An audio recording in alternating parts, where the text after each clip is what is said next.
नमस्कार, संदीप जाधव या चॅनलमध्ये आपल्या सर्वांचे सहर्ष स्वागत आहे। आज आपण गुरुपौर्णिमा याविषयी 10 ओळीचा मराठी निबंध पाहणार आहोत। चला तर मग पाहूया। गुरुपौर्णिमा। गुरुपौर्णिमा हा भारतीय संस्कृतीतील महत्त्वाचा सण आहे। हा सण आषाढ महिन्यातील पौर्णिमेला साजरा केला जातो। गुरुपौर्णिमेला व्यास पौर्णिमा असेही म्हटले जाते।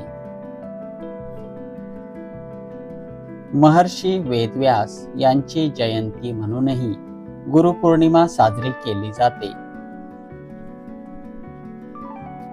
या दिवशी गुरूंचा आदर आणि सन्मान केला जातो। गुरु आपल्या जीवनाला योग्य दिशा देतात। गुरु आपल्याला ज्ञान, संस्कार आणि चांगले विचार देतात।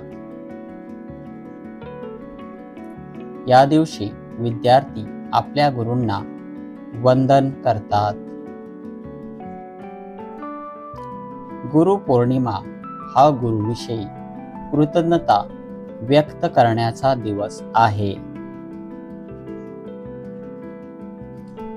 गुरुपौर्णिमा आपल्याला गुरूंचे महत्त्व समजावून सांगणारा पवित्र सण आहे।